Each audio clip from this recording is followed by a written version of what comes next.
올해 우리 산업에 가파른 변화의 물결이 감지되고 있습니다. AI 첨단 기술이 우리 삶 곳곳에 녹아들고 환경이 돈이 되는 시대가 눈앞으로 다가왔습니다. 막대한 정부 예산이 관련 분야로 투입되면서 기대감을 더 키우고 있는데 오늘은 올 한 해 우리 산업을 주도할 정책과 트렌드에 대해서 자세히 짚어보겠습니다. 먼저 국내 산업 정책을 대변할 핵심 키워드로는 K뉴딜과 수소 경제 그리고 탄소 중립이 꼽힙니다. 신용훈 기자입니다. 올해 산업 정책의 가장 큰 줄기는 디지털 뉴딜과 그린 뉴딜로 불리는 K 뉴딜입니다. 지난해 7월 우리 정부는 미국의 뉴딜 정책에 버금가는 한국판 뉴딜을 발표했습니다. 지난해가 대전환을 위한 착수기였다면 올해는 본격적으로 투자와 제도 개선이 이루어지는 시기가 될 전망입니다. 실제로 올해부터 내년까지 K 뉴딜에 투입되는 사업비는 총 61조 원으로 지난해의 10배 수준입니다. 정부는 앞으로 2년 동안 재정과 민간 투자를 통해 89만 개의 일자리를 창출하고 이후 2025년까지 추가로 93조 원을 투자해 102만 개의 일자리를 더 만든다는 계획입니다. 데이터 경제를 가속화하기 위한 데이터 댐 사업과 5G, 블록체인을 활용한 지능형 정부 구축 사업, 빌딩에 태양광 등 친환경 에너지 시설을 설치하는 그린 리모델링 사업 등 K뉴딜 10대 과제도 속도를 낼 전망입니다. 올해 또 다른 산업 정책 키워드는 바로 수소 경제입니다. 2019년 1월 수소 경제 로드맵이 발표된 이후 우리나라는 수소차의 경쟁력뿐 아니라 수소의 생산과 수송, 공급망의 확대에 있어서도 적지 않은 진전을 이뤘습니다. 정부는 미래에도 지속 가능한 수소 경제 생태계 조성을 위해서 지난해 수소법을 제정했고 수소경제위원회를 설치했습니다. 올해는 부생수소 생산 기주와 글로벌 연료전지 발전 시장을 확대하는 쪽으로 정책의 포커스가 맞춰질 전망입니다. 또 울산과 안산, 전주 등 수소 시범 도시로 선정된 전국 도시에 수소 타운과 수소 인프라, 수소 모빌리티 허브 등을 구축한다는 계획도 가시화될 것으로 보입니다. 마지막 키워드는 바로 이 탄소 중립입니다. 지난해 10월 문재인 대통령이 선언한 2050 탄소 중립 계획은 탄소를 적게 배출하는 산업 생태계를 만들겠다는 것이 골자입니다. 정부는 올해 탄소 중립을 위해 신재생에너지 전환 사업을 서두르고 철강과 석유화학 등 탄소 다배출 업종의 공정을 개선하는 작업을 추진합니다. 이와 함께 친환경 저탄소 기술 기업을 지원하고 내연기관 부품업체들의 사업 전환을 유도하는 정책도 병행한다는 방침입니다. 2021년은 코로나19 팬데믹 이후 세계 경제 패러다임 변환에 능동적으로 대처하고 우리 경제가 나아갈 길을 찾는 중대 기로가 될 전망입니다. 한국경제TV 신용훈입니다. 네, 올해 산업 정책의 트렌드를 키워드로 살펴봤습니다. 이번에는 그중에서도 핵심이라고 할 수 있는 K 뉴딜에 대해서 좀 더 자세히 들여다보겠습니다. 산업연구원 정은미 본부장 전화로 연결돼 있습니다. 본부장님 안녕하십니까? 예, 안녕하십니까? 네, 이 정부의 K 뉴딜 크게는 디지털 뉴딜, 그린 뉴딜로 나눠볼 수 있는데 대략적으로 어떤 정책인지 먼저 소개해 주시죠. 예, 그린 뉴딜하고 디지털 뉴딜은 우리 넥스트 노멀 시대에 적합한 경제, 그리고 사회의 대전환을 준비하고, 사업 구조 전환, 그리고 글로벌 가치 사슬 재편에 대응하겠다는 적극적인 내용을 갖고 있습니다. 따라서 추진 과제는 데이터, 네트워크, 인공지능, 생태계 강화와 교육과 인프라의 디지털 전환, 그리고 비대면 산업의 육성, 그리고 사회 간접 자본의 디지털화, 디지털 뉴딜은 이런 분야를 포괄하고 있고요.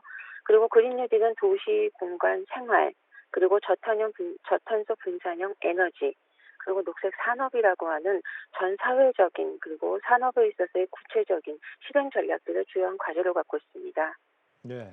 그런데 이 K 뉴딜이라는 게 이미 앞선 정부들의 이 정책들에서 이름만 좀 바뀐 게 아니냐 이런 지적들도 있습니다. 여기에 대해서는 어떻게 보십니까?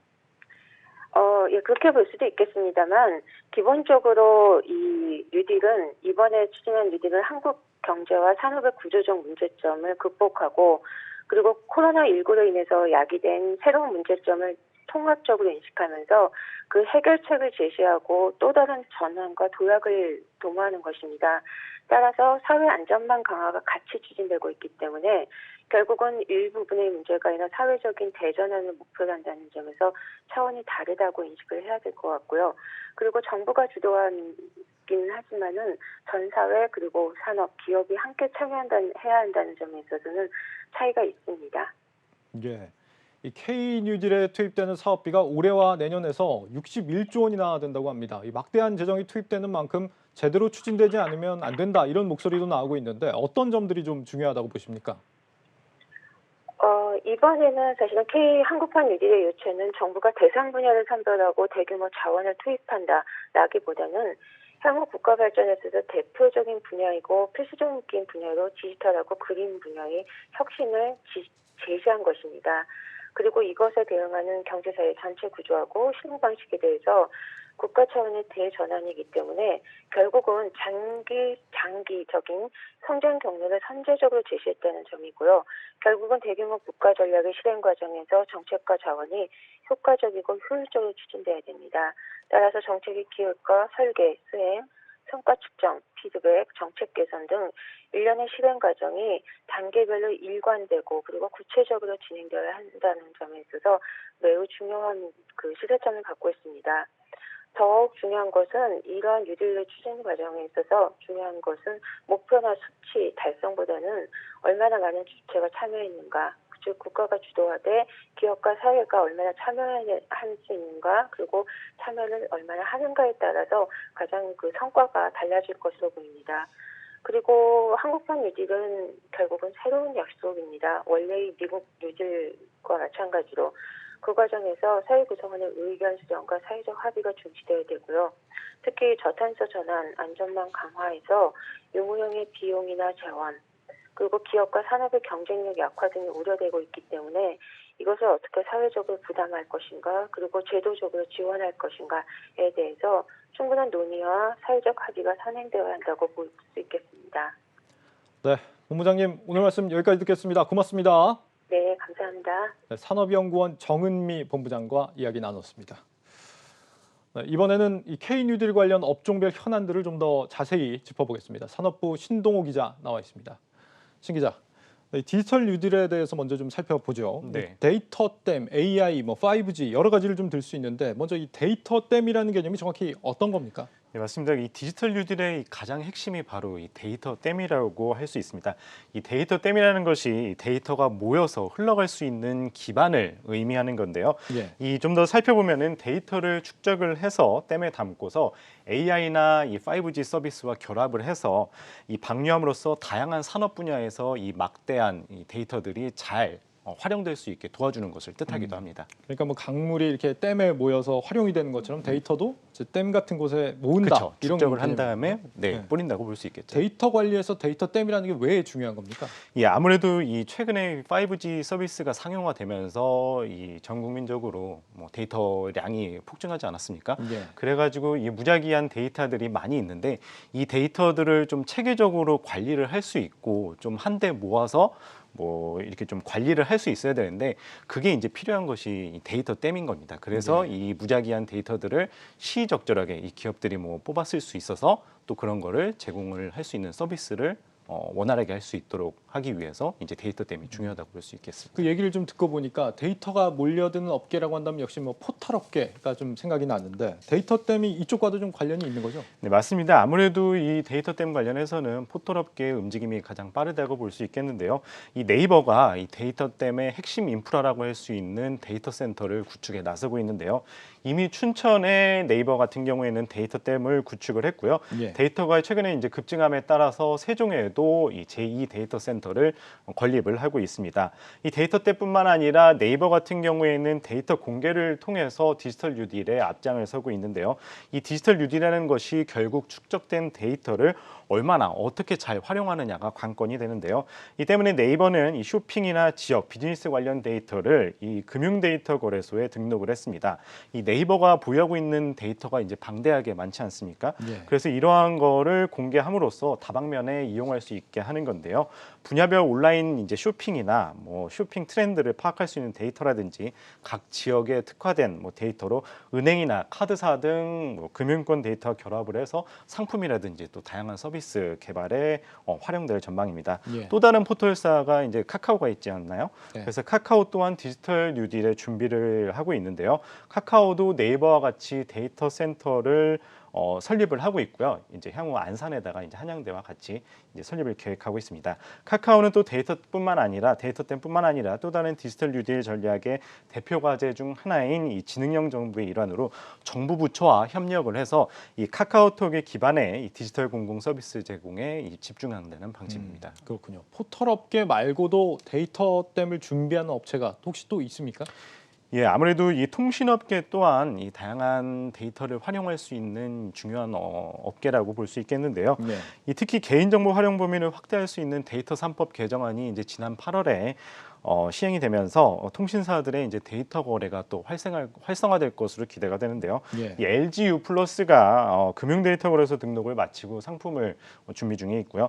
SK텔레콤도 금융사 데이터와 결합한 상품을 준비 중이고 또 앞으로 전자상거래 판매자와 또 소상공인 대상 서비스도 이제 확대할 예정이라고 합니다. 예. 또 KT도 자회사인 BC카드를 금융 데이터 거래소에 등록하고 이제 또 똑같이 관련 상품을 내놓고 있고 KT는 이미 지난해부터 이 유동인구나 소비, 상권, 뭐 여행 등 뭐 이런 기반의 이런 데이터들을 기반으로 개인과 기업이 거래를 할 수 있는 통신 빅데이터 플랫폼을 운영하고 있습니다. 그래서 KT와 제휴된 이미 이 16개 기관에서 이 서비스를 제공을 하고 데이터가 유통되고 있는 상황입니다. 네, 뭐 이들 업종들한테는 뭐 데이터라는 게 사실 뭐 석유나 지하자원 같은 형태로 느껴질 것 같은데 네, 맞습니다. 네, 디지털 뉴딜 분야에서 중요한 업종들 우리가 좀 지금까지 살펴봤고 그린 뉴딜 분야도 한번 알아보겠습니다.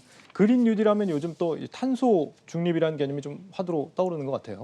네, 맞습니다. 어제였죠. 이 문재인 대통령께서도 새해 첫 현장 일정으로 이 저탄소 고성리 열차를 시승을 했듯이 이번 정부에서 상당히 공들이고 있는 게 바로 이 탄소 중립이 아닐까 싶은데요. 예. 이 지금까지도 친환경 에너지라든지 뭐 저탄소 경제로의 뭐 에너지 전환 뭐 이런 것들은 이야기가 많았습니다. 하지만 지금까지가 이 권고하는 분위기였다면 지난해였죠. 2050 탄소 중립 선언을 하면서 이 방향성이 아닌 이제는 반드시 뭐 지켜야 된다. 뭐 이렇게 약속을 한 거라고 설명드릴 수 있을 것 같고요. 예. 이 목표 달성을 위해서 국가 전체적으로 노력을 하는 만큼 이 정책 발표로 각 지자체뿐만 아니라 또 관련 산업업계에서도 분주히 움직이고 있는 상황입니다.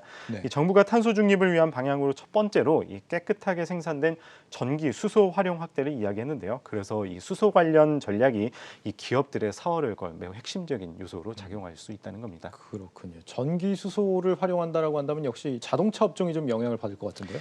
네, 맞습니다. 아무래도 이 국내 대기업 가운데 이 전기 수소차 생산하는 기업, 뭐 현대차라고 할 수 있는데요. 이 그린 뉴딜에 가장 적극적으로 화답하고 있는 곳이 바로 이 현대차 그룹이라고 말씀드릴 수 있을 것 같고요. 예. 특히나 현대차가 이 수소 경제 사회 주도권을 쥐기 위해서 투자 확대에 이 열을 올리고 있는 상황입니다. 현대차는 이제 기존 스마트 모빌리티 디바이스나 뭐 스마트 모빌리티 서비스 2대 사업 구조에 더해서 수소 연료 전지 기반 사업인 이 수소 솔루션을 새롭게 추가한 2025 전략을 내놓은 상태고요.